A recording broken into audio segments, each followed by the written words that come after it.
Come on, you're on that. I wanted to rub the human face in its own vomit and force it to look in the mirror. Yeah, that's J.G. Ballard quote, right? That's where we're at with this. If you don't know that, you do. It's fine, you do. You know the quote, you know what I mean. I built a door made of words, escaped through it. I wished blackness and annihilation on my captors, my family, God, and humanity. I love this writing. It's well up front. I went into the pit. I showed the rotten face of corruption behind the painted mask of the state. Alone in my cell, I unmade civilization. I let the beast out of the cage to devour a moral universe, conceived by liars and dissemblers. I expose the monsters who govern us and make pretty speeches while dining on the entrails of children. Boom to all this, really. I mean, and then the revolution came and I saw the weak become the strong and do in their turn what the strong have always done to the weak. I was sickened. I'm a libertine, yes, but I'm neither a criminal or a murderer. You can kind of argue that it's kind of like, can you be a libertine and not be a criminal? Desailly himself, by any standard that we would have today, was definitely a criminal. He just kidnapped poor kids off the street and held them captive and tortured them. Like, he was a criminal. And that's that's the problem with collapsing the man and the ideas, right? Like not a good guy. Good mind, not a good guy. And not a good mind either, like a dirty mind, let's be honest. But that whole bit is really, really good. Also, it's showing us that the kind of the philosophical debates that Shelley and Byron have been enjoying, Desailly is very upfront about, it doesn't matter, it's awful. It's kind of a spoilers to go like, maybe but it's not spoilers. Maybe the Invisibles aren't the goodies, right? Maybe you haven't got goodies that are fighting baddies here. Maybe you've just got two different teams fighting, and maybe the teams swap personnel at different times. Yeah, the whole shtick about the Invisibles being in favour of freedom. Actually, we'll get to it in a bit. It gets explained a bit. There's an attempt at justification, but like, it's like that turning of the wheel of the weak becoming the powerful and committing the abuses of power. That's presented as like a historical inevitability here, but maybe it's just a matter of tactics and strategy for these warring factions, the baddies, who don't really have a name, and the Invisibles, who we know are the goodies because that's who the comic's named after. Maybe there's not really much in terms of methods and philosophy that separates them. Okay. Back in the castle, like a poor little girl, all in shadow, and that's kind of just for decency's sake, really. Gets a bedpan kind of like flung in her face because they've taken the name of Christ to save them in their difficult time, and they give more like, oh, when we are done, you'll luxuriate in filth, like proper like Cenobite talk, yeah, more Clive Barker stuff. You will be the factory for its manufacture, as if like humans as shit machines kind of thing. If you think about plastic as being like the new shit, like the new entropic waste product, and the kind of the changes it's making to the biosphere, there's something quite kind of literal about factories and shit, and rather than shit being just a part of like a natural life cycle, actually being the creation of a very different type of world. And this is to say it again, authority and submission, there's civilization for you. Man is a mad animal. So he's Byron's side more than anything else we'd get. But, he's kind of also a plague on both your houses. My imminent philosophical children, which is what Byron and Shelley were. And boy is sick of it by now. Do we really have to watch this? Isn't there something we can do here? And King was like, no, not really. We just have to get through it and try to see the funny side, I suppose.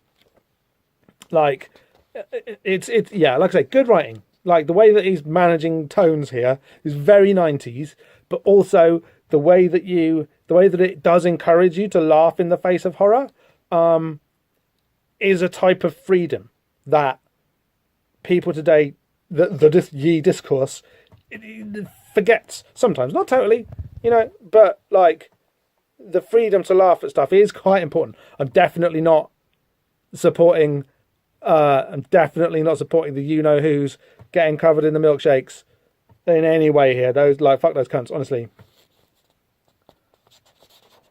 And their pitiful arguments that it's all in the name of comedy that they abuse women. Yeah, no. Oh, look, another castle structure on top of a hill. Not the first one we've seen. Over to we're on page 14 now, and we have got. Have I skipped an advert? No, we're just straight over the page. Ragged Robin is there. You seem lost, says someone to her off panel. Yeah, hi. Who is it? It's Satan, and he's in the Ontic Sphere. It's our guy who was with Mary Shelley last time round. And again, we're still in France, and he tells us very clearly where we are. Excuse me. This is Rennes-le-Château. You must have heard the stories. I assumed you were an American tourist. She is. And then we get the story of Rennes-le-Château. Now, the story of Rennes-le-Château is the Da Vinci Code story, basically. So, like, one of the most still... I mean, when was the Da Vinci Code a thing? That was, I guess, in 2000, about 10 years ago. But still, probably one of the biggest selling books of the 21st century. Still a very widely known and understood story now. But it was kind of bubbling up through the subculture here at this time. Like only 5 to 10 years before Dan Brown was writing blockbuster novels about it. It was bubbling up. I know it seems ridiculous to say that comics were like subcultural. But they kind of were, and then weren't, and then were, and then you know about comics. You're a cool person. There was a priest here named Béranger. I've never worked out how to pronounce this. A priest named Béranger Saunière. Saunière's not too hard. Béranger, Tom Béranger, came here over 100 years or so. Perhaps you've heard of him. Let's just do the whole thing. Let's do the whole thing the way the comic does it. He was a poor man, but very intelligent, and he read, burying himself deep in the dramatic legends of this region, stories of pilgrims and Templar treasures. See my comments about Catars a few minutes ago. With little else to busy him, he set about restoring the church here. During this work, he found 2 parchments hidden in hollow pillars. Thinking the writing on the parchments to be in code, the priest sought the assistance of certain ecclesiastical authorities. That's a kind of a loaded term that I haven't really noticed before. While in Paris, Saunière purchased 3 reproductions, one of a painting by Poussin, Les Bergères d'Arcadie. Curiously, Saunière began to spend a great deal of money, some of which was used to redecorate this church.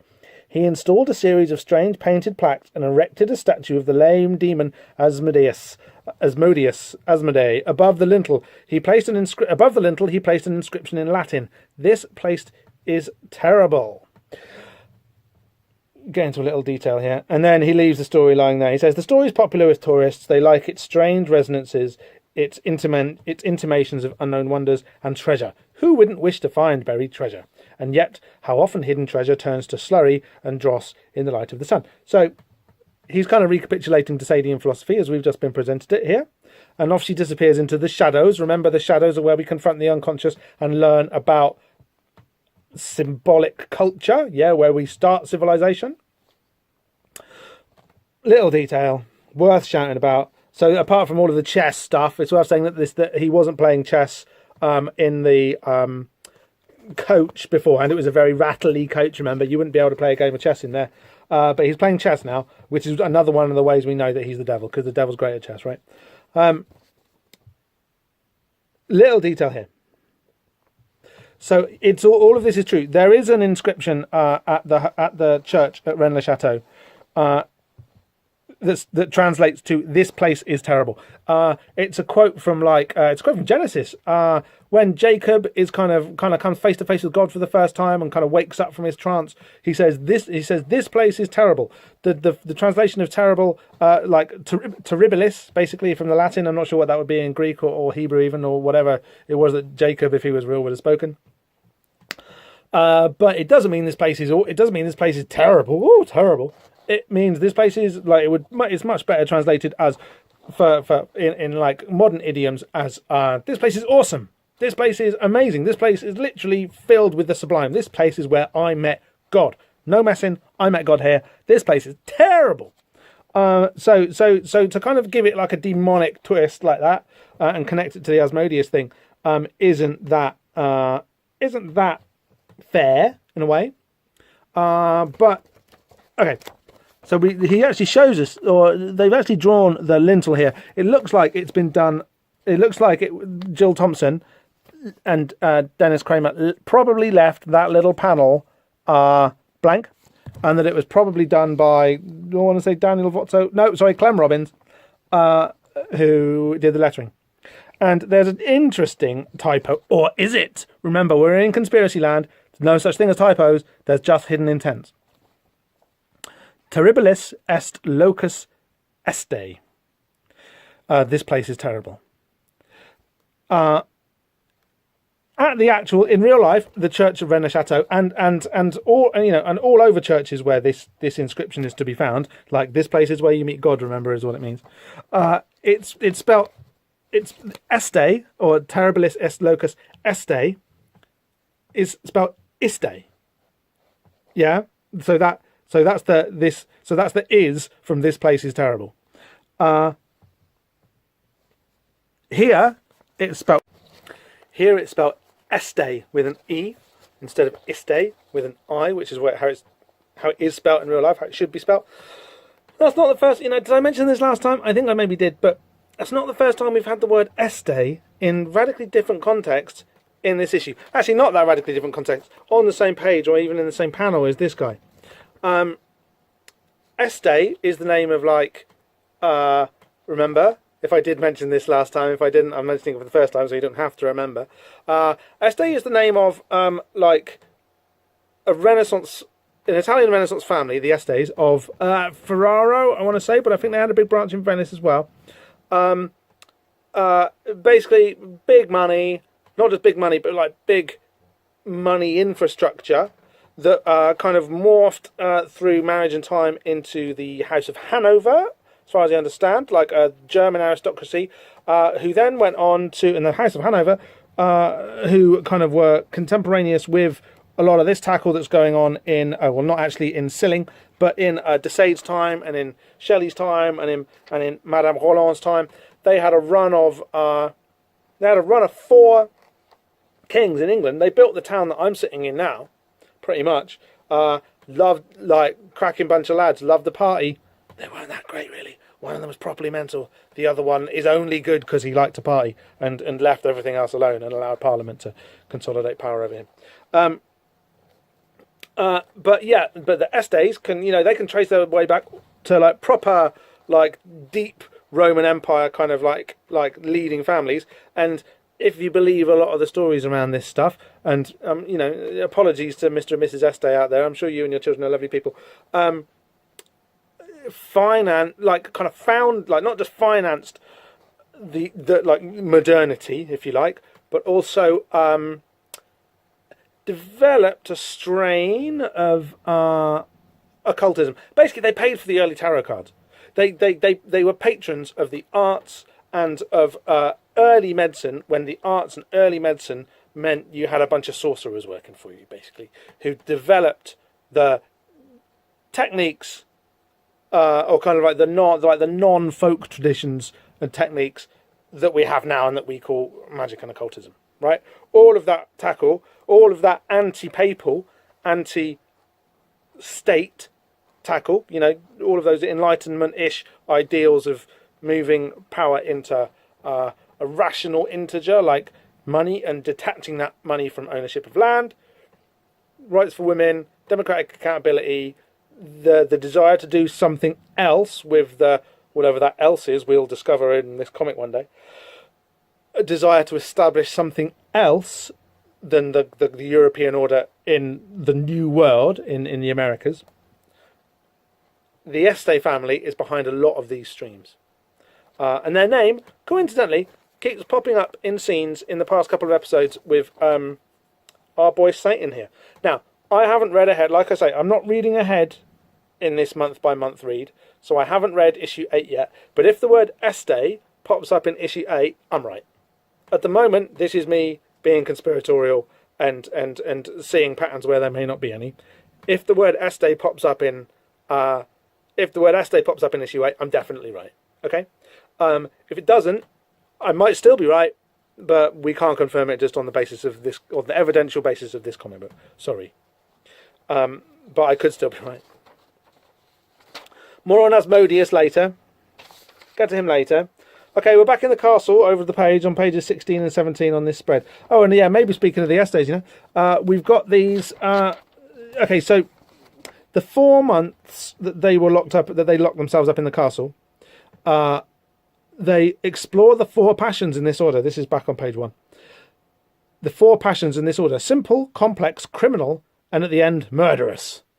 The 4 passions: simple, complex, criminal, and murderous.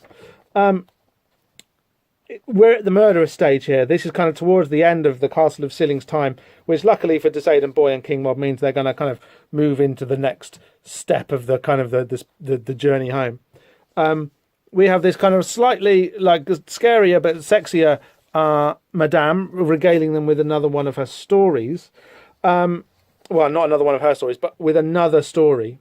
And it's about this story. Again, I think it's about the Qatar thing, because it's about this young. Let's just go. I'll just read it to you. This young novice monk, whom I had corrupted and got up as a very pretty girl, was set to work on his own family. In this female guise, he was made to seduce his own father and brothers. Then, in return for the delights of his arse, to which the boy quickly enslaved them, he persuaded his brothers to torture and murder their mother. All of this under the cruel direction of the boy and his father, now husband and wife. That's pretty dark, isn't it? Again, so this is about like the kind of Qatar Templar heresy of homosexuality, basically, which kind of isn't a sin, as I said earlier anymore. So a lot of this kind of loses some of its power. So why? And things have changed a lot in that respect in 20 years as well. So we were living in more homophobic times, although the time's definitely turning back then. But we still had Section 28 and stuff. It was still illegal to teach in the UK. It was still illegal to teach kids what homosexuality was, that it even existed. I'm pretty sure that the teachers at our school broke the rules on that, and well done, guys. This story is about, okay, so kind of like one of the kind of, if the Qatar heresy was this kind of like Gnostic materialism, immersion in the earth and in the body, and therefore in the passions and in sin, right? It's kind of done under the understanding that like it's only through this is like Gnostic heresy that as the church would have you believe it all the time. Gnosticism basically is about, I like to talk to God without the church telling me how I should do it. That's all it means, really. And I like to decide what God is. But there are strains to it, right? That kind of intersect with these kind of libertine philosophies, where in order to be redeemed, you've got to sin first, and the church answers that by saying, well, we're all sinners because of Eve, and that is kind of biblical, but you can emphasize it or de-emphasize it, right? Whereas like more earthly, more kind of like, maybe let's not worry about whether having sex is sinful. Schools of spiritual and religious thought kind of go, well, look, maybe A, this isn't a sin, and B, if it is a sin, that's okay because it means I can be redeemed through the grace of Jesus, or the the plasmate, through whatever the kind of the forgiving Gnostic principle that liberates and elevates is. How can I have the liberation and elevation of, redemption, death, ascension to heaven if I haven't kind of got myself mucky to start with? I think that and this that's what this story is about here. So it's kind of, it takes us a bit deeper into the understanding of the Qatar heresy, but the thing about torturing and murdering their mother, that's like taking the propaganda of the church, if you like, at its word, and kind of going, okay, so if this is how you if this is how you express your spirituality, don't you realize that you're creating this blasphemy which destroys the most important thing, which is, a boy's love for his mum. Being a good boy and being good to your mum. And that kind of diverts us quite interesting, that kind of problematizes the reading that I just gave you a little bit. So that's kind of why it's here to think. It reintroduces the kind of the philosophical problem that Desaid and Byron especially have been talking about here. It kind of gives it to you in just a couple of paragraphs. It's rich, deep, dense stuff. And a little bit saucy. The sauce is gone a bit off though in the old castle, as you can see here from this panel. This is great because it is like a Renaissance tableau, right? Of just these kind of like bodies kind of lurched and piled around each other. There's they're obviously in the murderous phase here. We have the bishop going in a kind of a cum face kind of like religious rapture while he inspects these entrails that he's just pulled out of a body, right? Where shit's getting pretty crazy in the old castle.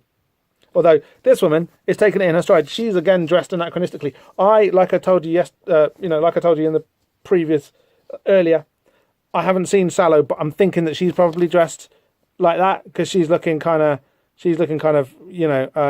Weimar, isn't she?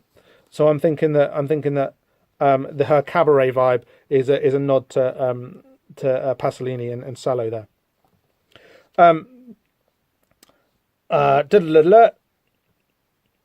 We've just been talking about, but all of these bodies are great. Like, they're into the murderous phase now. There's bodies and entrails and guts and stuff. It's getting really grim in the old castle. The banker's got a gun, and he's bumming some sort of like raping some sort of poor. I think it's a boy. He says it's a boy.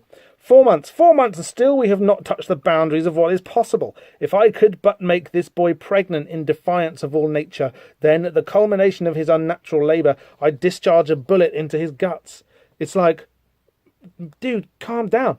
By fuck, it's not enough. So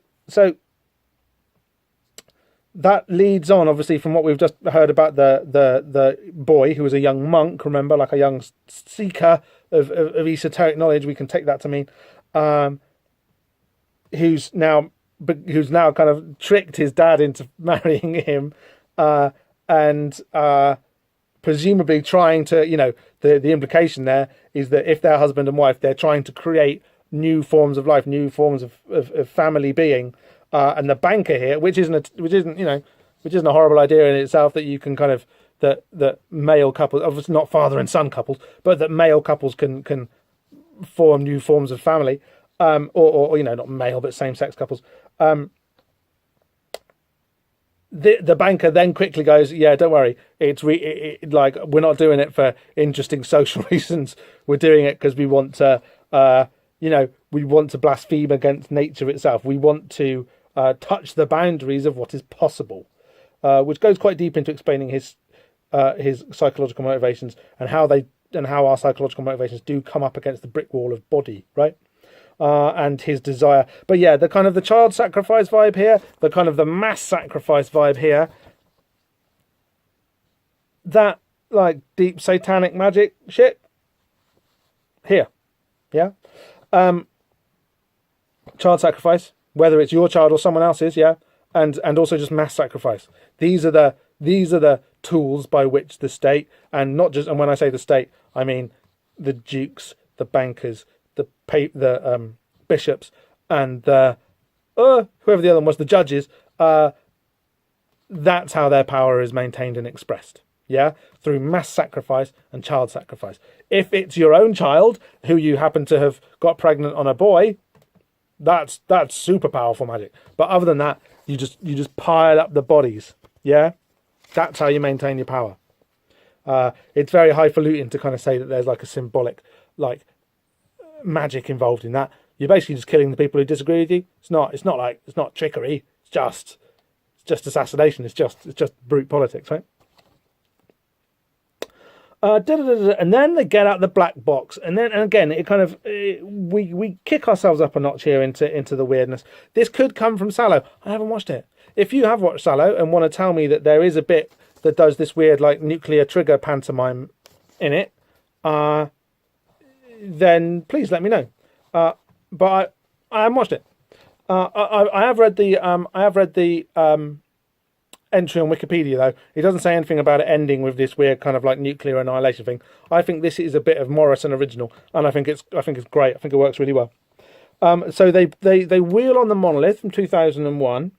Perhaps you should have always had a fifth here. The general, he has sent us this, kind of acknowledging the missing fact of military force in all of this, in the matrix of control that the state and authority and its representatives in the old castle here mean. And the fifth one, the general, like the monopoly of violence within the land. Yeah, he should have been there. But he's been brilliantly abstracted into the monolith from 2001 with a red button on it. And we've got another really grim bit here. There's, I think, a girl. No, it's the same boy. So the same boy who was being raped by the banker. He's clutching a crucifix in one hand, and the Duke advances on him with a meat cleaver and holds his arm up. And the banker's really lost it. The banker's gone mad first, actually. It looks like, the banker has gone the maddest, the soonest. And he's like yelling, "Let the missile fly, let the bomb fall, bring down the sky. Do your bit, boy." Yes. And the boy, bless him, whose face is in a bucket of shit while he's being raped, right? It's really fucking horrible. There was parts of this issue were like censored, as it was told to us at the time. Basically, the editors went, "Hang on a minute, you need to rewrite some of these pages, you need to redraw some of these pages, or move the speech bubbles over a little bit to cover up some of the stuff, and you need to make it quite clear that these youngsters who are being attacked, who are being raped and murdered, aren't children," which kind of seems which does seem silly when you reflect that they are just pictures or whatever. But also, fair enough. Let's not go depicting actual child rape in a comic. Don't want that. So the age of these poor guys here. So this guy who's a boy and this one here who's a girl, who I think, pretty sure are the people who, because you can tell from their hair, are the people who kind of took the name of Jesus as a saviour earlier in the episode, and he's still clutching his crucifix now, but he's kind of being made to do it, right, as part of their thing. There's a black box.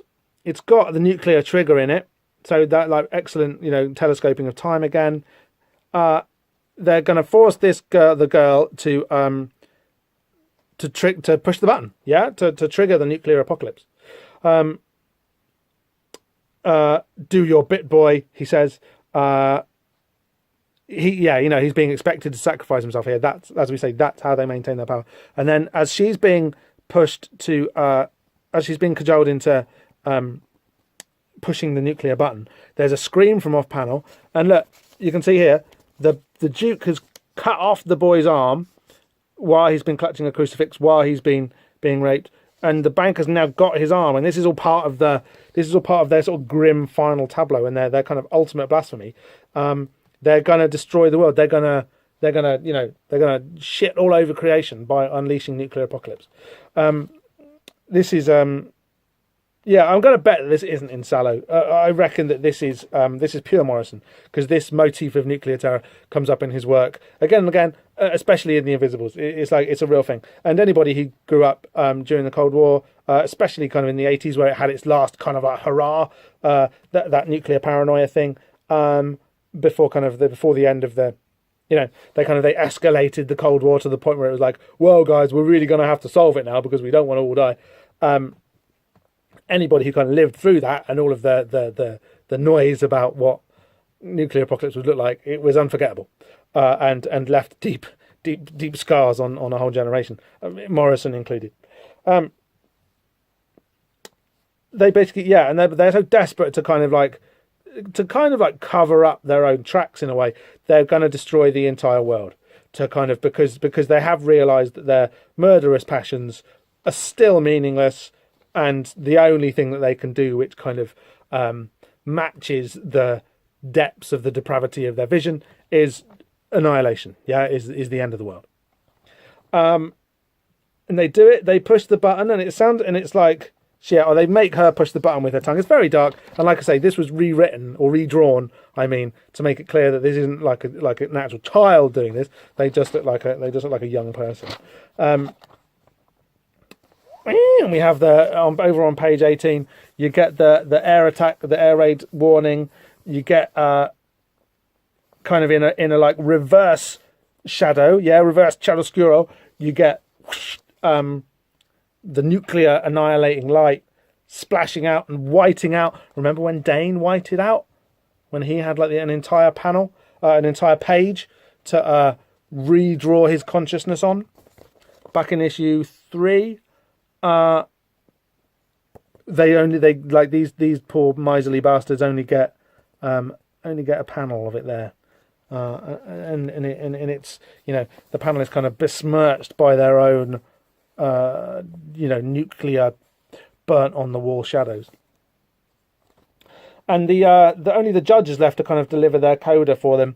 I don't think that this dialogue here is as good as some of like Desade's dialogue earlier, for instance. The light of reason. So like explicitly equating enlightenment values to their nuclear logical conclusion. Ours is an age of reason, an age of line and measure. Reason will make Mother Nature a whore bound for our pleasure, and set us high on glorious thrones as masters of the universe.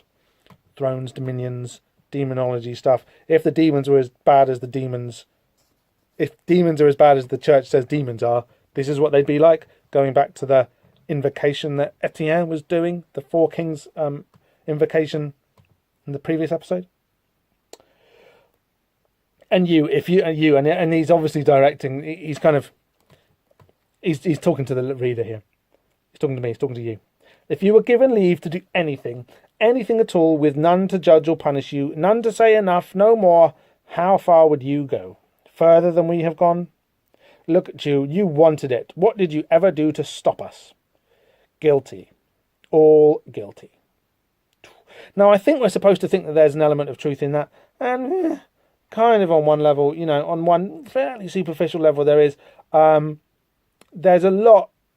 You get a lot in like. You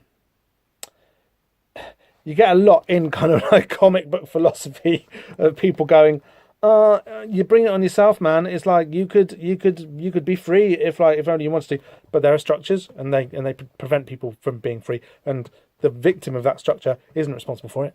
That's a very simple kind of logical mistake that the comic book writers are often prone to make.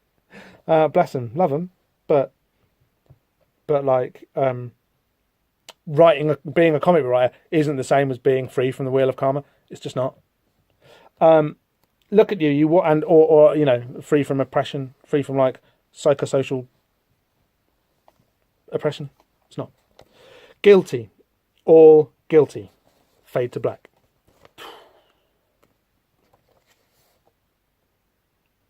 Then we have a little bit of like captioning.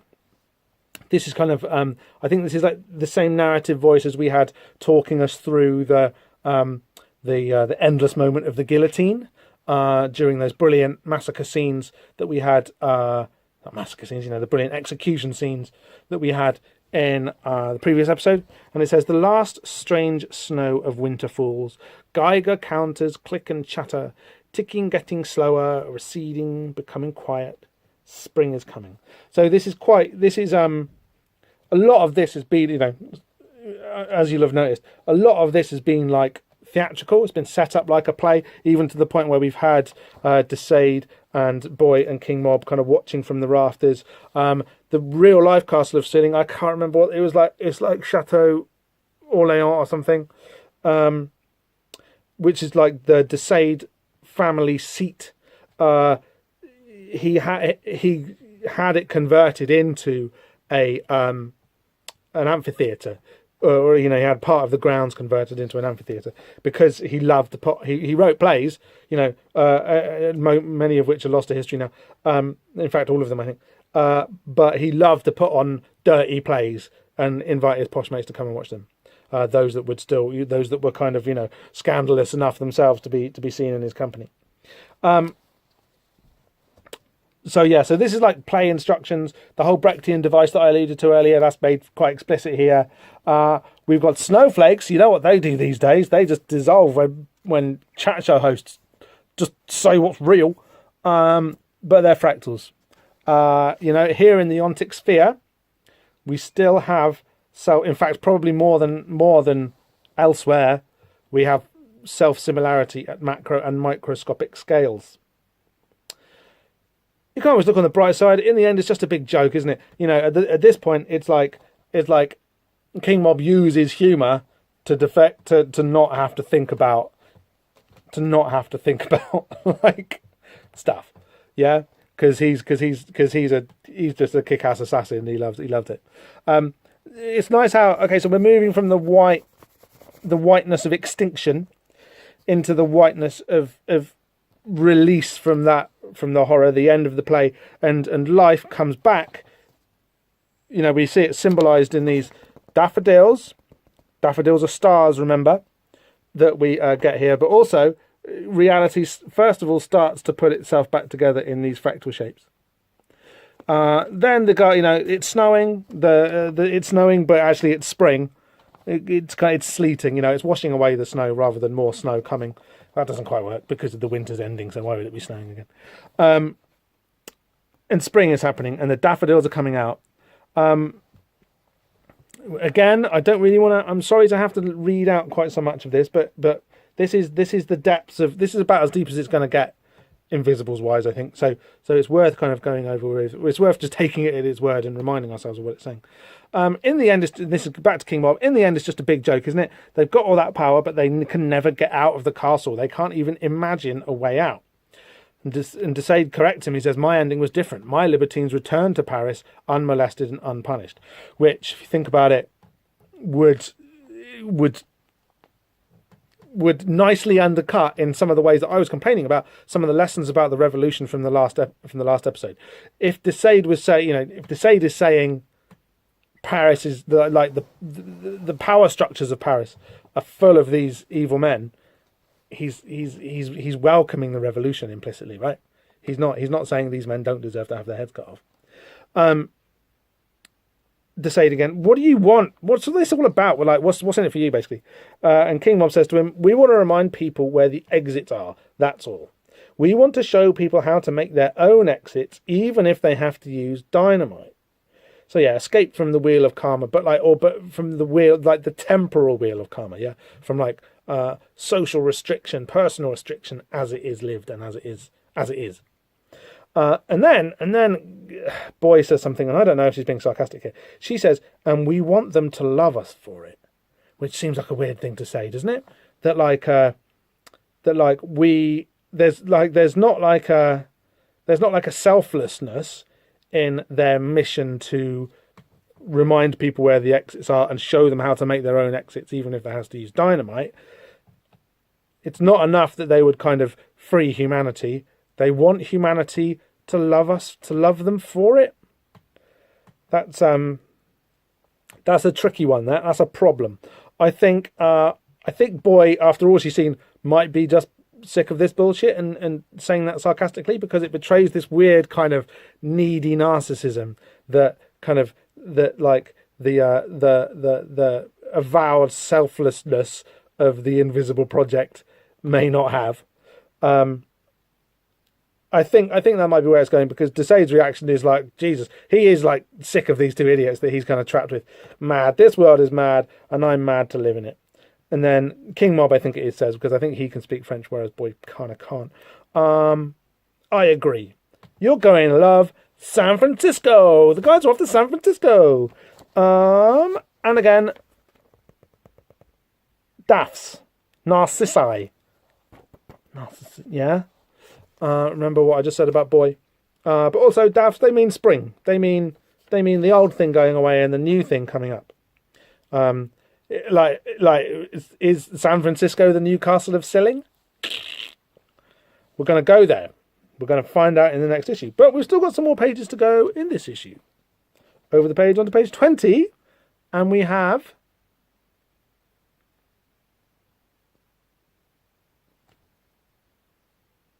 a close-up of Mary's hand clutching a yellow flower.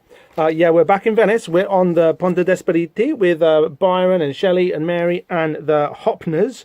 Must be who this couple is in the background here. Annoyingly, that flower doesn't really look like a daffodil. The fact that it's on the follows on from the panel which these clearly do look quite a lot like daffodils. This flower that she's holding here doesn't, but it is a yellow flower. I can't really identify from this picture what kind of flower it's meant to be. It's not, it could be maybe it's a bit lily-ish, a bit rosy. The clue given on the cover could suggest that it's a rose. But it doesn't really look like a rose because it's got those kind of stamen fellas coming out. So it's kind of silly almost not to just say it's a daffodil. But it just doesn't look like one. I mean, but like, if you've got two yellow flowers on following panels, they're the same flower, right? Is that me being mad again, or I don't know. And what follows in this panel, this page rather, is really quite sweet, I think. I think this is meant to be Shelley. It could be Polidori. He wasn't really knocking around with them then. But okay, so we're trying to find invisible cells, right? We've got the kind of the evil invisible cell, which is the banker, the judge, the bishop, the duke, and the general in the castle.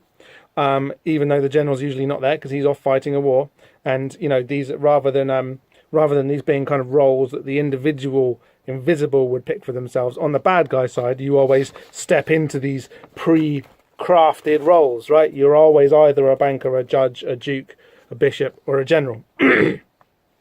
So we've got all of these invisible cells popping up. We've got 5 people here, which were kind of suggested it is on. This could be Shelley because he looks very upset, but he's not wearing his poet shirt.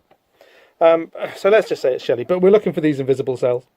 A better invisible cell, or a more kind of like resonant one, is the cell that they had in the villa when they came up with Frankenstein, and Dr. Polidori, their friend, came up with the vampire. Who we talked about this before. The missing one, of course, like the 5th being Claire Claremont, who is like, she's like the cool one. She's like, if you spent a weekend hanging out with this squad, right, you'd be like, that Claire's nice, isn't she? Yeah. She's much less up herself than all the rest of them. She's got a bit of a thing for everyone, really. But you'd be like, yeah, she was sweet, though. The rest of them were a bit up themselves, but she was really sweet. But she's not in this episode. That's just an aside. The Hopners are interesting. Why are they interesting, Bobsy? Well, let's remember who Byron is. He's Lord Byron, yeah? I don't know. What's the population of England at this time? Maybe 25 million? Something? 20 million? Maybe loads more. I'll look it up. If only I had a podcast that I could prepare these handy stats for, right? Let's say there's 25 million people in England at the time. This is like before the Great Reform Act, right? So Parliament's much kind of smaller and not quite as powerful, and a lot dirtier. But basically, the entirety of the British state, all of the power heads upwards, pyramid style, to people who've got a vote in the legislature, basically, are a tiny, tiny, tiny fraction of that massive 25 million people. Tiny, tiny, vanishingly small fraction. And this guy's one of them. Yeah, he's actually got a vote in what the whole country's going to do. And this kind of comes from him by heritage, by birth. It's just ridiculous. It doesn't matter how mad and scandalous he is. It doesn't matter that he was kind of like shagging his half sister. It doesn't matter that he was like, a bad guy in all sorts of ways, and certainly scandalous. And didn't matter that, like, as he said himself a couple of issues ago, all of the posh dudes' wives wanted to fuck him. None of that matters, because basically the whole point of the British state apparatus at the time is for people like him. It's a thing for them to have to play with, to do what they want, right? So one of the things that means is, no matter how bad a guy you are, no matter how much everybody is going, oh, this guy's not playing by the rules, no matter how much you do that, the fact is, you're entitled to the state's protection. The state is there for you to get stuff from. This is where the Hopners come in. The Hopners are basically like boho diplomats, right? Mr. Hopner, I can't remember his name. John, or was John his dad? The dad was like a famous painter, who painted loads of like portraits of like prostitutes at the time. His son, I want to say John again. Damn it! If only I'd done some research. He was a buddy of Byron's, but he was basically like Byron's keeper while Byron was off gallivanting around Venice. If you think about Venice, it's a mighty empire, kind of declining. The British Empire was just on the come up. It's chock, like a place like Venice is going to be chock full of British diplomats or spies poking around, seeing what's going on in Venice, seeing what they can use to their advantage. Yeah. Byron is scandalising Europe with his terrible behaviour and writing brilliant poems that everybody wants to read.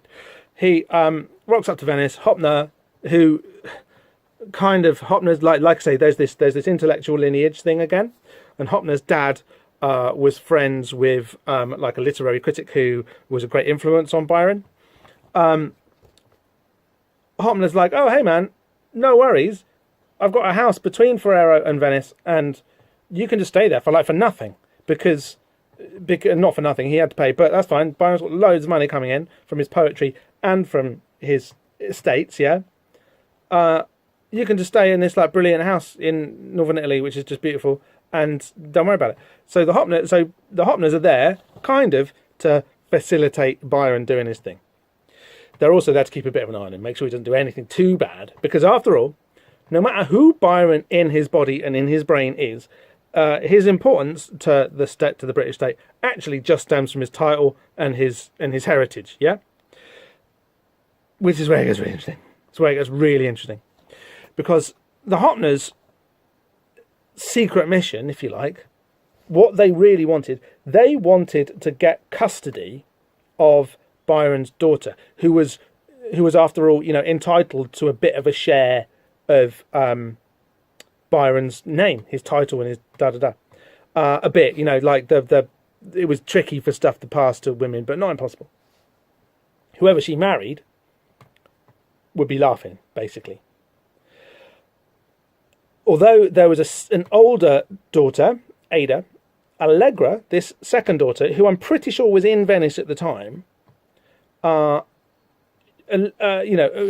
we see, child mortality is a really big thing. So you never know which one of the kids is going to survive to adulthood. So until one of them's married off, the state has to kind of hedge its bets and protect both of them and make sure that there's a clear line of succession of this big chunk of wealth, but also of like legislative power that's going to be embodied in either Allegra or the other one, Ada's, offspring. So the Hopners are desperate to kind of like, basically they're like, we like Byron, he's a good laugh, but he's a really bad dad. We need to get his daughter Allegra away from him and bring him up ourselves. We haven't got a kid. We'd like to. We'd be really good at it, actually. But one way or another, it doesn't work out. And Allegra dies. She goes off to like a nunnery at the age of like 5. Dies tragically young. Dies like super, super young. Allegra is important to our story because if you think back a couple of issues to the story of Julian and Madelo, kind of like one of the ways, once they've had their confrontation with the madman who was Tasso, the poet, remember? Once they've had their confrontation and kind of like been and had their philosophical debates kind of blown out of the water a bit by his kind of abjection, but also just like the authenticity of his romantic feeling. Julian, Shelley, is a bit kind of stuck, is a bit like, where do we go from this? And he finds redemption in the figure of this little girl, who is Count Madelo's daughter, who just through her innocence and Shelley's writing about her is absolutely beautiful. He's known her since she was a baby. He held her in his arm, like Shelley held her in his arms when she was like a newborn almost, when she was a very, very young baby. And he's just always loved her. He's just always been like, oh, look at this lovely little baby. That's Allegra. She dies shortly after this scene here, and the Hopners don't manage to rescue her. Unlike Clara, Mary and Shelley's daughter, who's just died in the carriage, or because of the journey in the carriage. Allegra doesn't make it. Now, what does this mean? I've got to find... Yeah, here it is. What does this mean? What this means is keep your eye on these lineages, yeah, these threads of association moving through history, from the salons to the castle ceilings, all the way back to the Qatar strongholds.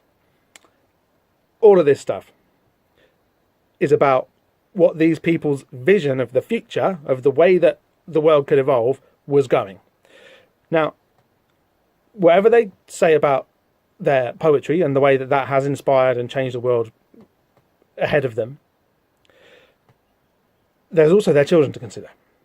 Like, Byron's most significant contribution to the planet is his other daughter, his surviving daughter, Ada, who, not to put too fine a point on it, was the first computer programmer. Now, let's go back to the advert at the start of our previous issue, yeah? Tech War. Remember Tech War? It's got the guy from Mighty Dads, and it's got Captain Kirk in it. The forces of evil have unleashed a mind-controlled drug called tech, and if these men can't stop it, the whole world will be hooked. Right? The end of, like, as much as any other individual in the world, obviously, these things aren't the projects of individuals, they're the projects of huge historic forces involving many individuals, but you can pinpoint certain individuals at certain points of sensitivity and at certain points of time in this. The forces of evil who unleashed this mind-controlled drug called tech, which we're all addicted to now, remember, is Ada, Byron's daughter, the daughter who survives. So the Hopners are here. They're kind of like placing their bets on Allegra, who is kind of somewhat sainted via Shelley's poem about how the romantic ideal can live on in their children. Yeah. Allegra dies, and the one that's left is Ada. Ada, in a much more concrete way than Byron, her father, creates the world that you and me are living in today.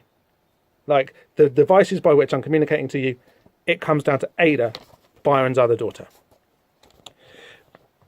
It's big, heavy shit. Ada Lovelace was really cool. Like, you would totally recognise her as like a prototype hacker, nerd, cosplay enthusiast. Basically, she was cool, but she was a fanatic about the possibilities of mathematical abstraction and how that could be automated and used to do stuff, used to do anything, pretty much, yeah.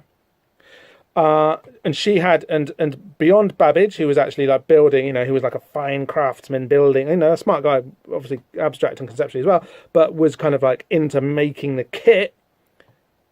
It was Ada who was kind of using her father's poetical inspired genius to think far outside the box and into the future about what the implications of this computational method was. And she created an entire field, basically. She's not an obscure figure these days. She was when this was written, but there has been like a kind of a feminist or female-oriented strand of tech history coming forward, and it tends to start with Ada, Byron's daughter, who at this point in the timeline is back in England, kind of just like having a fairly normal, for a woman of her time, for a girl of her times and of her social standings, childhood. But behind the scenes of this comic, Byron's kid is cooking up a big badass future. Like, technology isn't bad, but it can be used by, if you give it to the banker, the judge, the bishop, the duke, and the general, and they're the people who get to control that tech, it creates bad things, yeah? I know that you're as pleased as I am to find out by reading The Invisibles and knowing a bit about, the history of computer programming, what the answer to Tech War is. So now you really don't have to watch it or read the books, okay? I know you were off downloading that. If you did want to watch it, you could do it thanks to Ada, who's the villain. But it's not her fault. So Mary's just mourning. She's kind of almost inconsolable, it seems, on the Bridge of Sighs, which isn't the Bridge of Sighs, but sorry, I don't need to keep going on about that. And she's holding this yellow flower, which is kind of a daffodil, even though it doesn't really look like one. It's kind of a daffodil. And then in kind of one of like the naturalistic, sweet dialogue bits that he's like really good at, Morrison kind of like, it's almost like Shelley's too ashamed of what he did in dragging them here and killing little Clara in the process. It's not directly his fault, but you know, it kind of is. He understandably blames himself. He can't even bear to be with Mary. He's too ashamed, and so George Byron kind of does it as well. He's like, "Hi Mary, we're all going out to dinner now.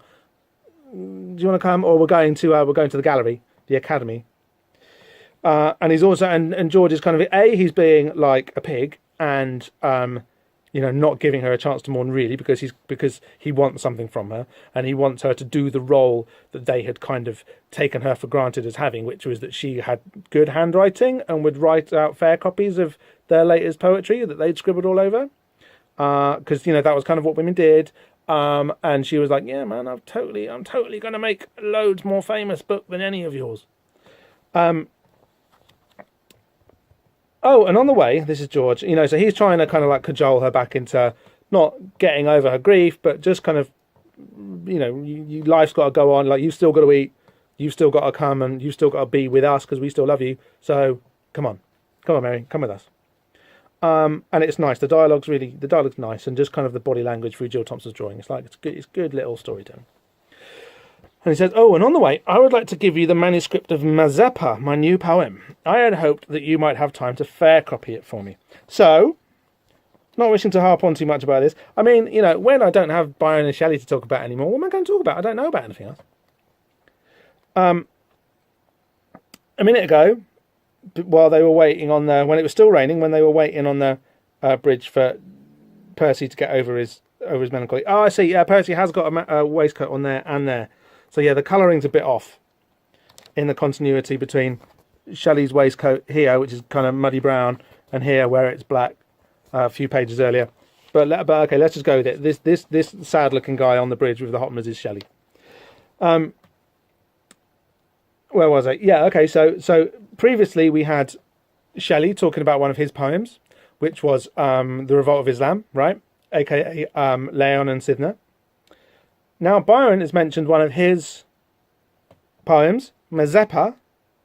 So why those ones? We kind of know why Leon and Sidney was mentioned because it starts with an alien abduction.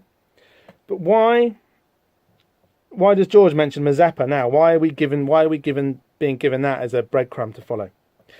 Mazeppa strikes me as being one of one of Byron's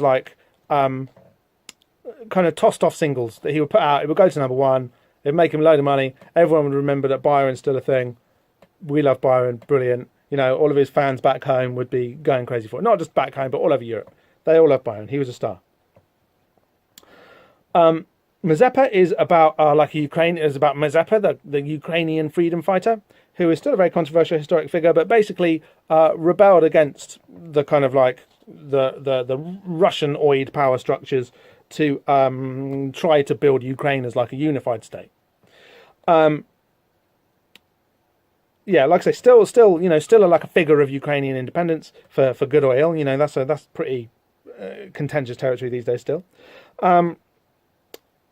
But Mazeppa itself, it's a good fun read. It would definitely have kept the fans at home happy. But really, it seems to be more of an exercise in rhythm. Mazeppa basically gets strapped to the back of a horse because Mazeppa shags his boss's wife. The boss finds out, and they strap him to the back of a horse and slap the back of the horse, and it runs a wild horse, and it runs off, carrying him on its back for like 2 days and 2 nights. And the idea is that he would just be run to death. The horse dies. Spoilers. The horse dies. Mazeppa doesn't. He lives to fight another day and go on to become this kind of like Ukrainian nationalist hero figure. Byron loved this shit. He loved romantic revolutionary figures. He died trying to be one in Greece. Yeah, he died fighting for kind of Greek independence, and is a hero in Greece because of it. Because he did, for all as much as he was, he kind of ran away from his kind of like familial responsibilities, and I don't mean his kind of like his responsibilities to his name and status. I mean his responsibility to his kids. As much as he ran away from those, running away from the other stuff is fair enough, like fuck that. But your kids are your kids, man.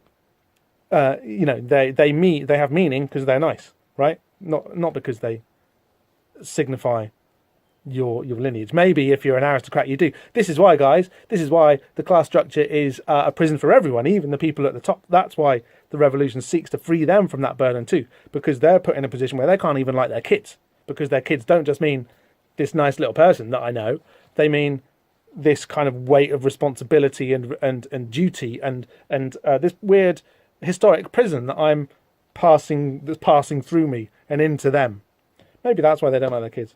Maybe that's why they send them away to boarding schools, because they can't bear to look at them because of the shame. Anyway, bit of politics. Mazeppa's like it's like an exercise in rhythm. Yeah, he's strapped to the back of this horse which just gallops for 2 days and nights, and the rhythm of the poem is brilliant.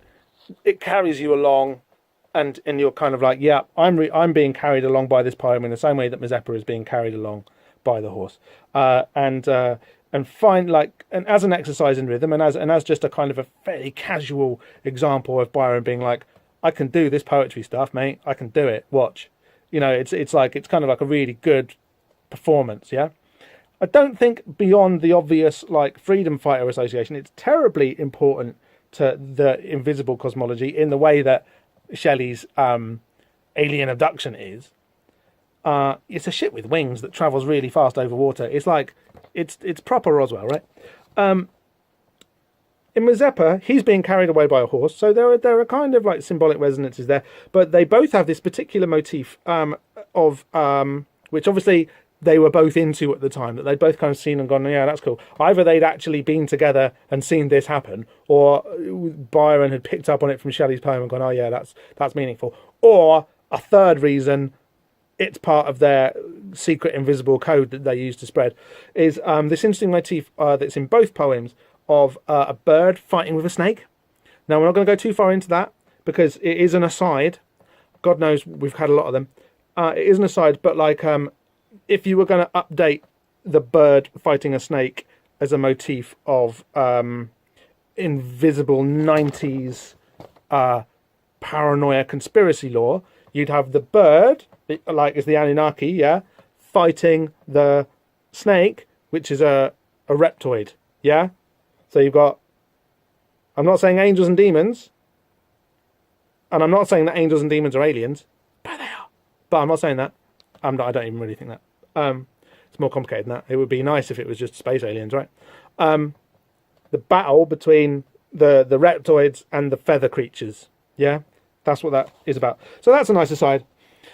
And Shelley, and the writing does break down a little bit here, because we are just like it's almost like in this page, on page 20, Shelley's kind of legendary status takes away the ability for her to be presented as a normal woman, which is a bit of a shame, because she's already kind of just heroically being like, I understand that my daughter is dead and I will mourn her, but I'm still a legend. I don't think, it doesn't ring as terribly realistic as much as it is kind of like pleasingly, reassuring. You mustn't worry about me, Albay. Albay was like another one of Byron's nicknames. My father, and it means white, which I guess is like a kind of an ironic thing, because he was famously kind of like dark of countenance, which basically means he was just, a bit browner than most kind of Celto-Saxons or whatever. My father often told me that only those with weak and cowardly natures abandon themselves to sorrow. Suffering is a vanity. Seems a bit harsh given what we've seen of the suffering of the kids in the castle, right? And when one imagines the suffering, the kind of unspoken suffering that her baby Clara would have had before. Anyway, to that I have no reply, having always been a vain man. You can trust Byron to come up with a clever little one-liner. And this one's fairly well balanced, he's not trying to rob anything from her grief, but he is trying to say, oh, dear, dear, dear, which is kind of what he's saying. Poets have, and then Mary makes quite a bold statement given what's going on. Poets have a right to vanity and pride. They steal the power of creation from the gods. They remake the world with words and in the image of their dreams. Poussin, the discovery of visual art comics. Yeah? That's where we're going with this.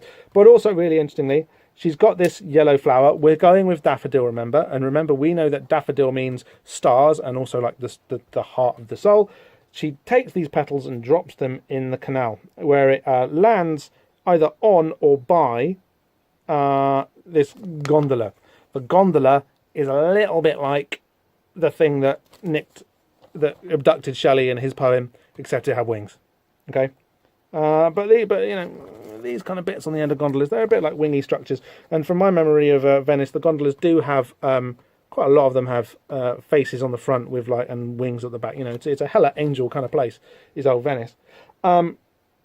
So if we think about the Ontic sphere where we've been, yeah, where the castle is and where Boy and King Robin Desade are travelling through in order to get back to 90s London, 90s windmill London, wherever that windmill is. Ontic sphere, yeah, what did we say? We said that it's where the Logos, so like, you know, the way God wants things, like the word of God, the way God wants things to be, crosses over with cosmic influence or astral influence, yeah, like eonics kind of means the eon. So eonics means like not just stars, but like masses of stars, galaxies, yeah, like enormous quasars and voids. Each one of them pushing this invisible energy, or not, invisible energy. It's not undetectable. Invisible energy onto the planet Earth, and basically our destiny, kind of not destiny, our happenstance is like an ontic mixture of that and how it plays itself out through our subconscious. Yeah. So she tears up the astral influences and drops them into the river of time, and we've got ourselves a nice little wrap up for the way that a poem or a work of art, like a comic book, gets into or through the ontic sphere to become ontic, to create the world that we've got, right? To become objects. All of this is happening. Plus, also, you know, tears, mourning. She's sad.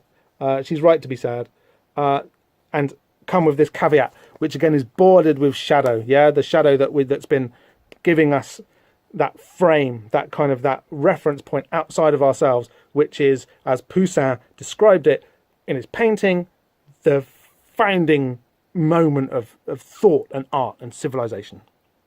It all wraps up beautifully. It's nicely constructed, and he's not, you know, I don't, you know, no disrespect to Neil again, but like if you compare the sophistication of that with like something with the Sandman, this is loads better. Like he's the in Sandman, you would have like a dude like me rock up at the end and go, well, you see what this represents is the ontic sphere. Morrison's construction is much more intuitive, instinctive, natural, and kind of embedded than any of that nonsense. It's just because he's kind of an inspired writer rather than a gifted one. Well, as well as a gifted one, but he's like an inspired writer rather than a good one. And so there's stuff in here that probably even he's not aware of. Whereas you feel that Neil is quite aware of everything that he writes. Yeah, not to be mean to Neil. I mean, come on, give the guy a break. Over on the next page, do you know what I meant to do? I meant to listen to one of these records. Over on the page, we've got an advert for CDs, man. Remember CDs? Come on, have a good time. Long live new music. You can't, like, you know, if we talk about poetry as verse and song, then we've even got remember the little black edge that the CD case had? Providing like a black frame for the music to sit in, yeah? So here, the rest of us must then live in it. Is like Mary's bittersweet kind of like, you know, summation of the power of creation. And then it goes into this kind of quite optimistic explosion of long live new music. Long live new poetry. Like, have a crack at these utopias, because what the hell else have we got to do? There's like, all we've got is the dystopia that we're stuck with already. So let's try and make a dystopia. And it's like, well, if that goes to shit, like Ada Lovelace's brilliant ideas around computer programming and how they can be used to surveil and control people, so what? How is that any worse than the dystopia that we had anyway, right? At least the infant mortality rate's gone down in Europe, and it's going back up, but it's better than it was. You know, progress is real. Life for most people is better now. People have more freedom now. than they had back in 19th century Venice. That's debatable, but I'm going with it. I think that people are probably happier now than I think that more people, as a proportion, are probably happier than they were then. Progress is real. That's nice to think about, isn't it? Long live new music. We've got advert. The alternative sound is alive and well. This could just be another panel from the comic. Here are two that we recommend. The Stone Roses, The Second Coming.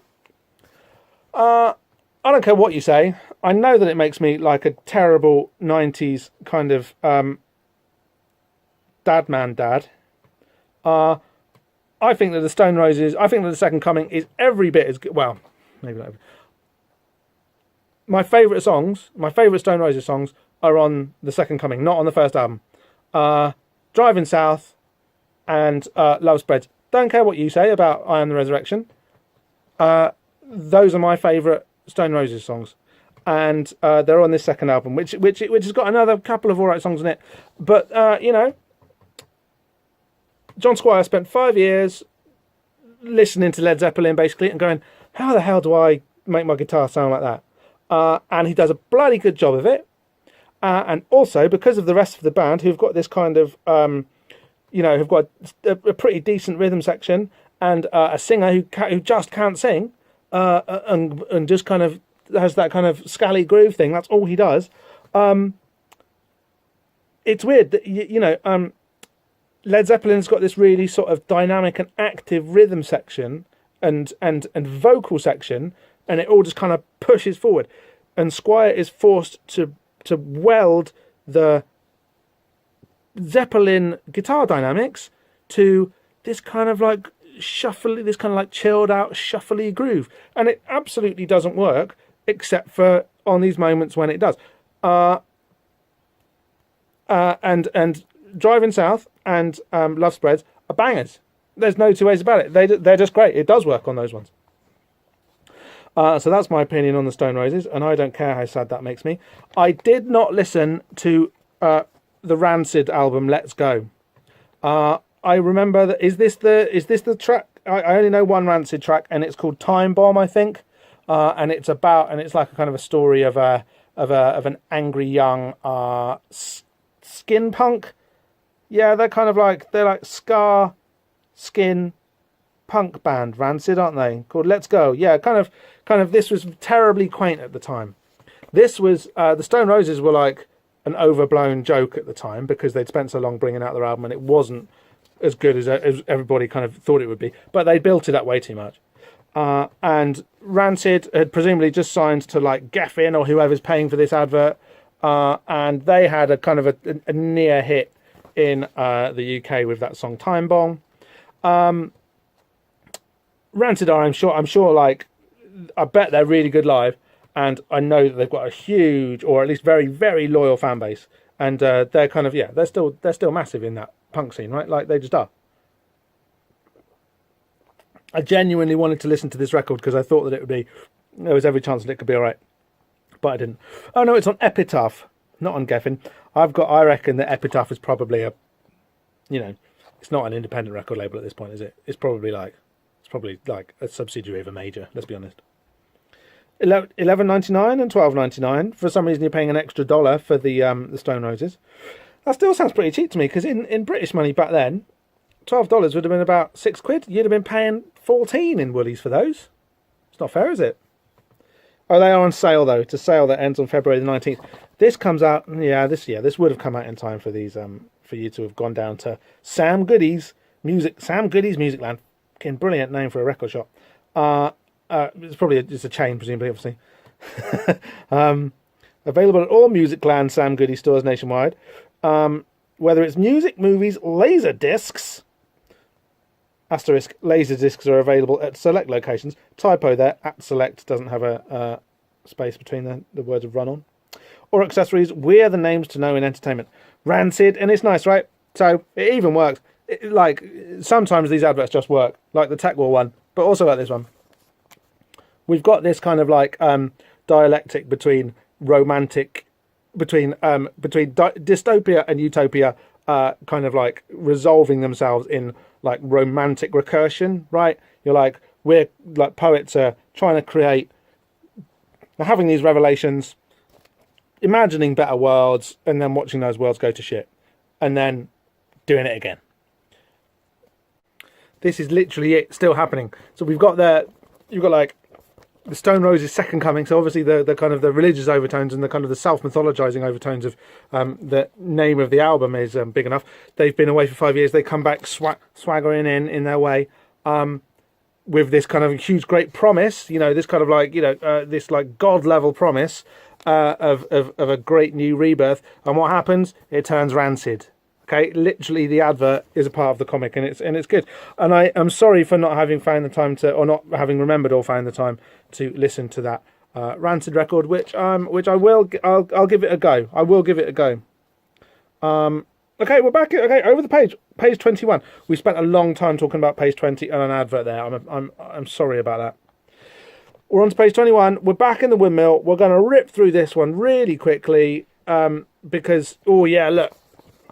Fanny got the stiletto really deep in, but obviously Orlando can't be killed that easily. Love the way his white suit just kind of trails off here, how he's kind of how he's there but only on his terms kind of thing's good. And Fanny's going, and he's like, you can't hurt me, pain, pleasure, the pitiless land, the land, place of the unfleshed. Yeah, more brilliant like Pinhead dialogue. But Fanny's like, you know, even though she's standing a bit wonky now because she's only got one shoe on, she's like, I know you're full of shit. What you gonna do, huh? But she's not backing down from this kind of like asshole demon. Dane is like, he's having a good idea. He's digging around in King Mob's pocket and he pulls out his gun. And remember, like, this gun is, remember the Ghostbuster? That was like the dream of this gun. That was like the space age psychic version of this kind of like, you know, Smith & Wesson revolver, it looks like. But Jack's never fired a gun before. He's just some kid from Liverpool. He's kind of going, and the gun doesn't work, and it's all very tense, and the way that the panels line up and then morph into Jack's terrified eye here is really good, and he's going, fucking fire! And Fanny's looking at him like, I can't believe this kid, he can't even fire a fucking gun, he's meant to be hot shit. And in this moment, Orlando strikes and slashes, bitch! Slashes Fanny with his big ass, his like hunting knife, and it's like, ow, and she goes down, and she's bleeding. Stupid human beings, little human beings, I am fleshless and old as 4 sons. I have no heart. Oh, how old is 4 sons, do you reckon? That sounds really old, doesn't it? I wonder if that's like a Mayan cosmology thing. Probably. Pretty trendy at the time, wasn't it, your Mayan cosmology? Fuck. Oh, yes. And he's closing in with the knife. It's not looking good for Jack and Fanny, and by association, the rest of the guys at the moment. Over the page, 1994 Fan Awards. Who's the best? Right, we're just going to put Grant Morrison down for all of these. He's the best limited comic book series. He's our favourite character. He's our favourite publication about comics. It all gets announced at Chicago Comic Con on June the 30th to July the 2nd, 1995. Chicago Comic Con. I guess was this the big Comic Con back then? Was it not in San Diego? There was probably one there. It's a boring advert. We're not going to dwell too long on it. But it was cool, right? You could, like, who was going to cut their own comic up in 1995, long after, you know, everybody was desperately trying to get rich by buying comics? Who was going to cut it up to vote for? You know, some people did. Okay, we're gonna. This is more Rennes Le Chateau stuff. We're gonna go deeper into this in the next issue because this is really just setting up what's happening in the next issue. But we're back in Rennes Le Chateau. This is the demon Asmodeus. We'll talk about him at length next time. In above the lintel in the chapel that we just saw Ragged Robin walking into, remember? She's still walking through, and she comes up against a trio of cyphermen. They're talking kind of like, you know, crazy language here. And then they say, in the presence of the Octonomos, eightfold name, the measure of heaven and earth. I don't know what the Octonomos is. I think it's quite possible that that's just a word that Grant Morrison made up for this comic. 8 names. Who's got 8 names? an octopus. It's too late now. We have what you wanted. What? The altar stone. Here, see the oracle. It is ours now. Oracle? Oracle? What are you talking about? The head, the engine of prophecy, the lost treasure of the Templars, the head of John the Baptist. This is the secret of Rennes-le-Château. The Cyphermen have found it. Obviously, we're not really in Rennes-le-Château. We're kind of in the dream of it a little bit. You know, Robin is obviously stranded in the Ontic sphere on her way back to the Windmill 2. But she's picked up a whole new mystery and answer to the mystery here. The head of John the Baptist in Rennes-le-Château Church. And Asmodeus. Yeah? Like I say, we're going to go into that next issue, I think, a bit more. New information has come to light, I will say, this week, actually. I had a marvellous little synchronicity around all this stuff, which maybe I'll tell you about, maybe I won't. But at least it's given me some really good information about what the hell all of this stuff is actually about. Or a reminder, a lovely bit of anamnesis, should we say. And that's the end of the issue. I thought this was a really good issue. I thought that the grimness was really well balanced, kind of like, you know, it had a lot of, you know, let's be honest, man, it had depth to it. It didn't kind of wrap itself up in too much of a bow, although it tried to here in this bit with like the nuclear kind of full stop. You know, the bit in like the old Universal horror movies where, or mainly in, you know, it happens in the old Dark House, but in Frankenstein 2, Bride of Frankenstein, where they pull the lever because you've just got to wake up from the dream. That's kind of what this bit is about to me. So it doesn't necessarily resolve the kind of the problems raised, but the way they've been raised and presented has been really, really good. And then this is like that kind of like closure moment. We're gonna have a look at the kind of John the Baptist stuff and the Asmodee stuff and the Rennes-le-Château stuff. We're gonna look at that next issue. I think I'm right in saying that's probably gonna come out better there. But I haven't read that issue yet, so I don't know. I'll squeeze it in. You've been very patient, and we're going to try and race through the final bit because we've got the letters page, we've got invisible ink, we've got a letters page in this one. So that was the controversial issue number 7. No big deal, huh? The controversy I alluded to earlier about the gore scenes, basically, and the rape scenes having to be redrawn or shaded or rewritten or something, you know, artfully placed bubbles to make it clear that these aren't children being, yeah. It's kind of like, it's like, just don't do it. It's fine.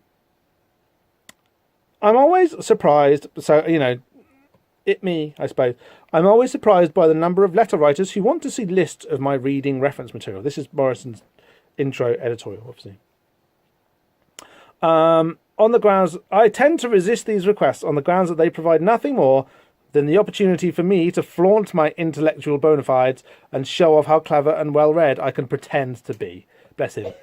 However, since this particular storyline has been unusually heavy on boring research, since I still only have a couple of letters in on number 4, and since so many people have expressed a genuine curiosity about the background of this stuff, I decided to break my own cherished rule. Here then, for the interested out there, is the ever-loving list of books I read, reread, or consulted for the Arcadia storyline. Oh no, I have got a bit I need to talk about here. Oh, I'm really sorry.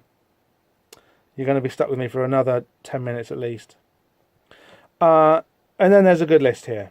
I'll hold it up to the camera. Yeah, there. And maybe you can read it for yourself. It's a great, like I was saying earlier, it's part of the purpose of pop culture to put out these threads to help you find your way through the world by coming up with these rad references. These are the cool books that you can get into. Now, I'm just going to pick out a few. So the biggest one, especially for our next issue, is The Holy Blood and the Holy Grail by Michael Bagent, Richard Lee, and Henry Lincoln. Loads of stuff about Shelley and Byron. The Illuminoids, which is knocking around somewhere. The Illuminoids by Neil Wilgus. Hey, Wilgus, what's up? I love this book. It's a good book. I mean, it's not, but it is. Do you know what I mean? good like French Revolution. It's basically it's like a history if you've got access to Masonic records, basically. You know, secret society, loads of stuff that they don't put out into the public domain. If you've kind of talked your way into getting hold of some of it, this is the kind of book you could write. And it's all very, because there's no sort of like historical paper trail with it. It could just be, it's total like bullshit myth making, or 100% true, and wildly entertaining either way. I really like that book. It's embarrassingly not far away from my side. The Voodoo Gnostic Workbook, as we said, by Michael Bertillot. 120 Days of Sodom by the Marquis de Sade. But the bit that caught my attention, some of the stuff is going to be relevant for the next issue, like Siberia by Douglas Rushkoff. Remember, they're on their way, which was a kind of probably the newest book on this list. And remember, they're off to San Francisco in the mid-90s in the next issue. The one that caught my attention was this, Coleridge, Early Visions by Richard Holmes. Now, not just in this Arcadia storyline, but if we go back to the first 4 issues of The Invisibles as well, we've been given a good introduction into like the canon of romantic poetry. So remember, we had this very oblique, but I made it work. It was oblique, but I made it work. Reference to Wordsworth in issue 2 or 3. William Blake is all over those first 4 issues, obviously, or at least the issues 2 to 4. We've spent the last 3 issues with Shelley and Byron, and we're not done with them yet. And Mary, obviously. The big name in romantic poetry, the rock stars of their day, that we haven't come across yet, is Coleridge. And here, though, is a reference to Morrison having consulted a whole book about Coleridge's Early Visions by Richard Holmes. Basically, Early Visions means like the first 2 albums when he was good, rather than, because Coleridge was fairly long-lived and wrote a lot and like Wordsworth, went a bit old and flabby and weird towards it's just his later stuff's not as interesting. So why like Coleridge isn't in this, and spoilers, he's not in the next issue either. So why is there a whole book about Coleridge in the reading matter for this storyline? Obviously, it's about romantic poetry in general. So presumably there's going to be some good stuff about like the theory of romantic literature and thought in this Coleridge Early Visions book by Richard Holmes. But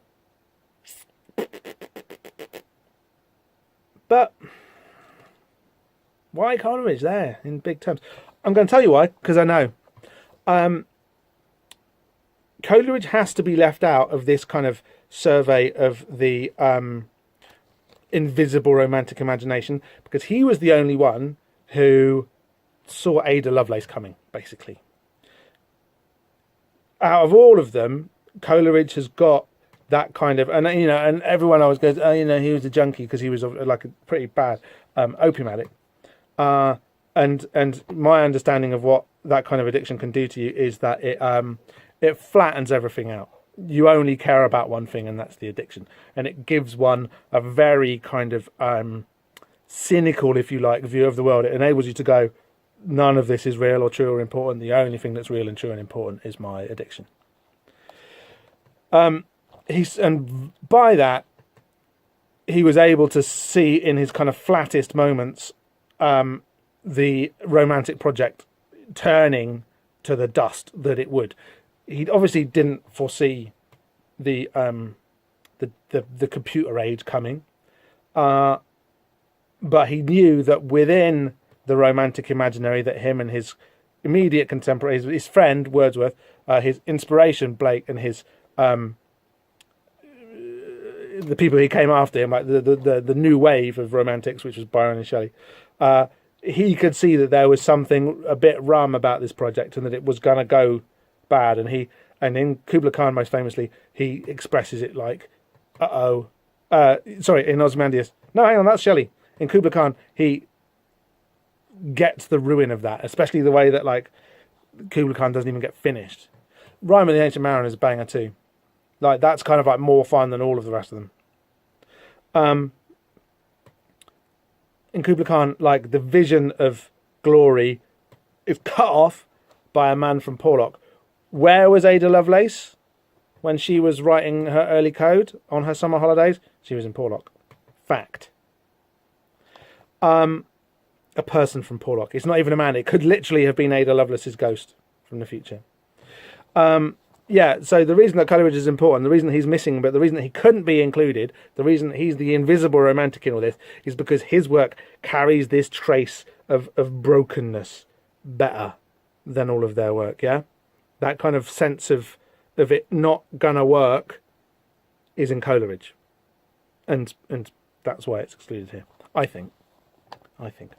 On to the letters. Yeah, so there's a good reading list here. Check it out. Some of these books I quite like. Some of them I haven't read. Some of them look a bit boring. But, you know, they've given us a damn good comic, so we're pleased with that. First letter, David Wright from Odessa in Texas. Check that one out, Twin Peaks Season 3 fans. What's he writing about? He's just sort of being a bit, he's just writing a nice letter, being kind of, you know, a bit blah, and talking about himself in the way that Morrison encourages people to do. I like it. It was good.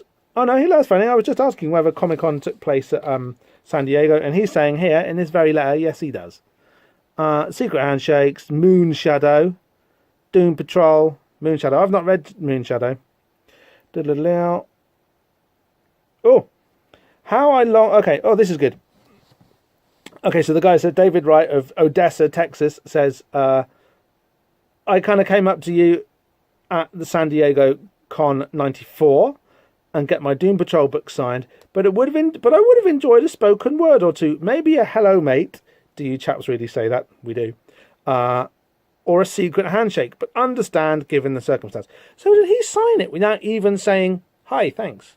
It's a bit mean. Boy, was that con ever a heady, chaotic blend. Almost reminded me of something out of Doom Patrol. Scary, keep peeling away the layers. And he goes on, my apologies, fair play. My apologies for not speaking to you at San Diego. This is Morrison's reply. My apologies for not speaking to you at San Diego. I'm usually jet-lagged and brutally hungover at these events and only speak to people if they speak to me first. Meow. Bit catty and backhanded. But this is good. How I long to be capable of turning out the easy chat and carefree badinage that Neil Gaiman fans are so familiar with, but sadly I'm destined to live and die as a surly junkyard dog who can offer no words of advice and encouragement to my readers. Maybe next time. Okay, so that's why we're not going to apologise anymore about slagging off Neil Gaiman in this. In a nice way. Because he does it here. Morrison and Gaiman are good pals. Although I think, push come to shove, Gaiman would side with Alan Moore, wouldn't he?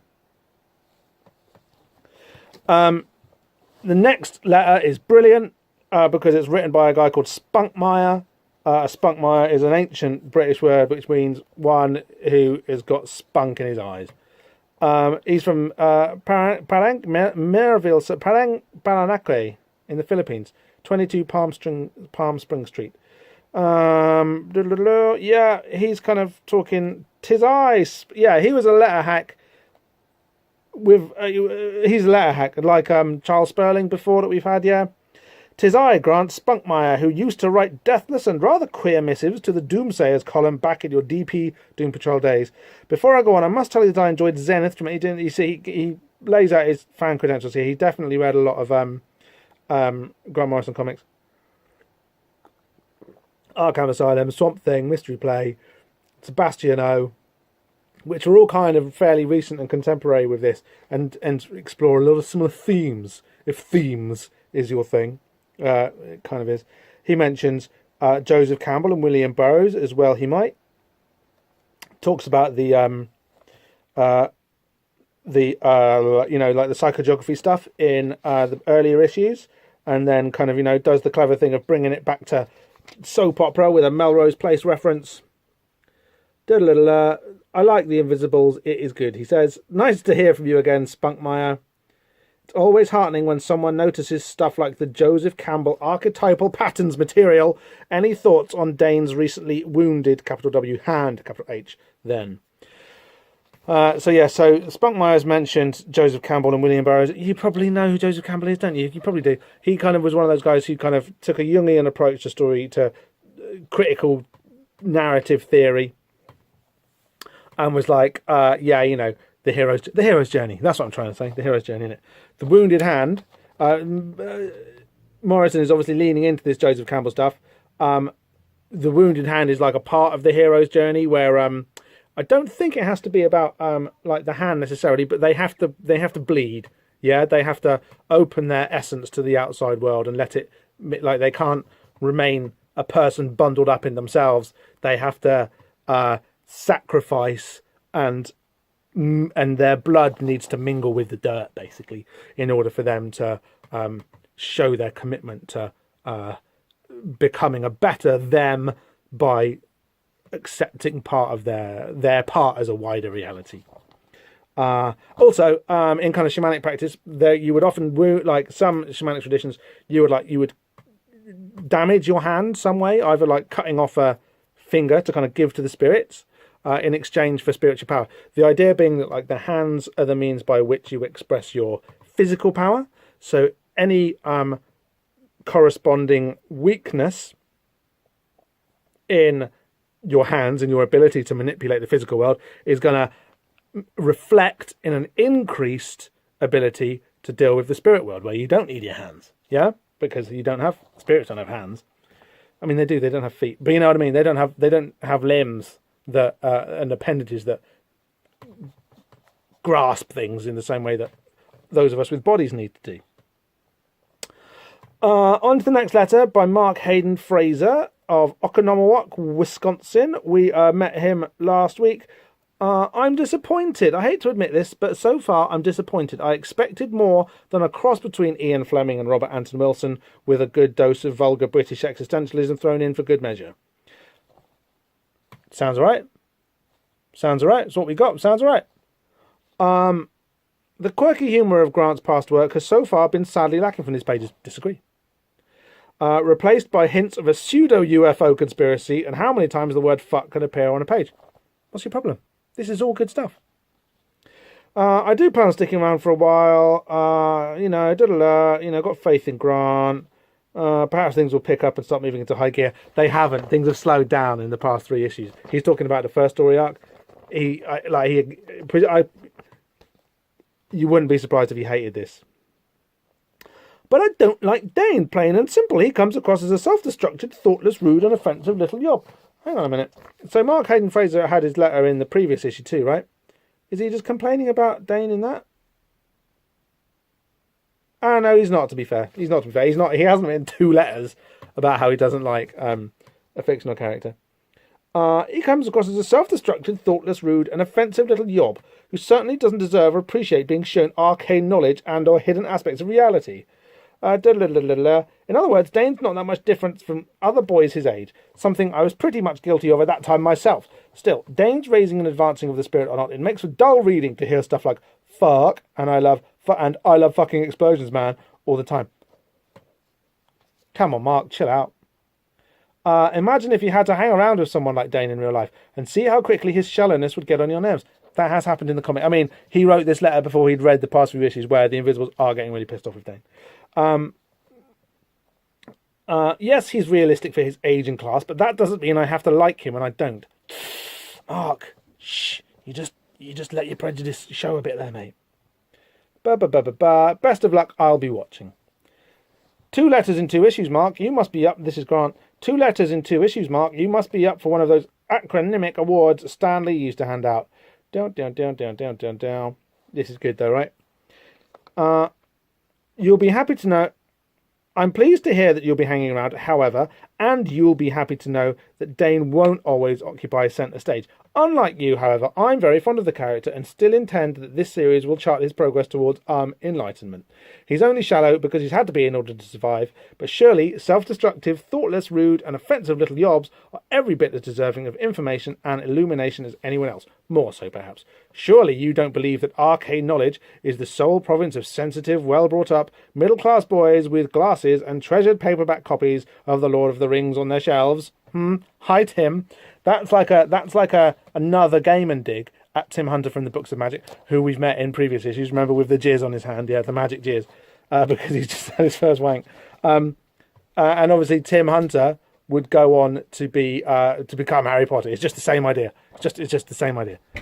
So all of these criticisms of like the way that magic kind of gets channeled into being, like a middle class parlor game.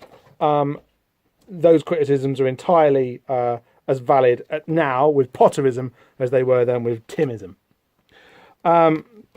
Next one, the Wolf from Kansas City. He's kind of trying to draw some kind of thing about. Okay, what's he saying? He goes a bit into like anarcho-commie kind of theory, which is a bit of a head turn from all of the the magic-y stuff we've had. He accuses Grant Morrison of selling out. The happiest years of my life are right now, Mr. Wolf. I was poor for 27 years and it was crap. Nor do I believe souls can be bought. Who's selling? Who's buying? What's the currency look like? The most decadent luxury of all is to lie back in comfort, gently flagellating self for having sold one's soul. In fact, I simply must try it later this evening. He just dodges the issue. He just dodges the issue that he's selling out. And that like, do you really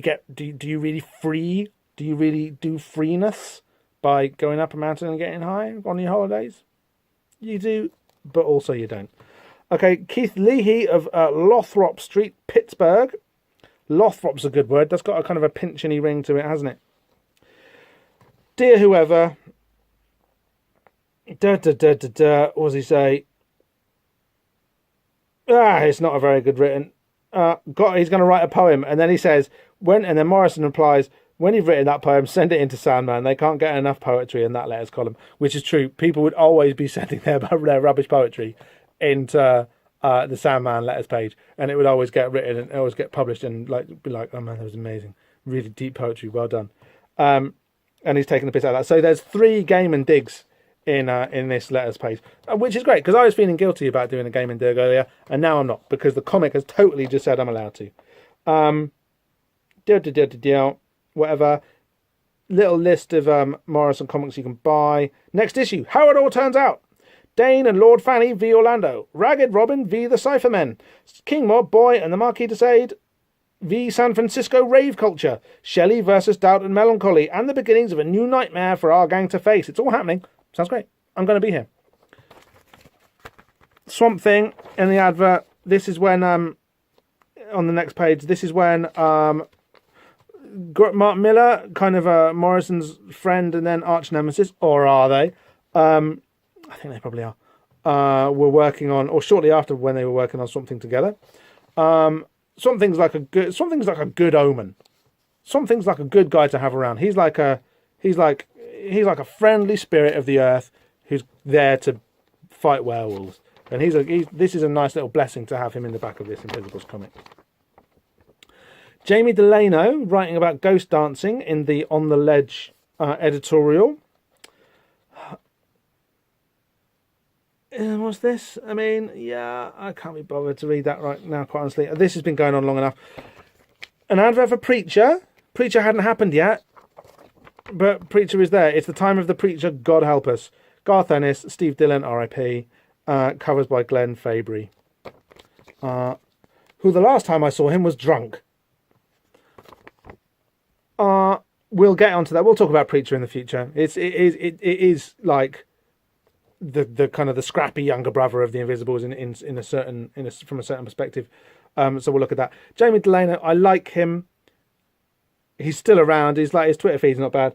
But I'm not going to go into his On the Ledge column because this comic has been going on for long enough. Onto the back page, there's another advert for the Tales from the Crypt TV series. Wicked picture of someone screaming, really playing into the comic bookiness of it. I still haven't downloaded and watched any of the old episodes, but HBO tell me it's simply the best, and the Crypt Keeper is saying the end is near, don't miss it. I can only say, echo his sentiments, that the end is near.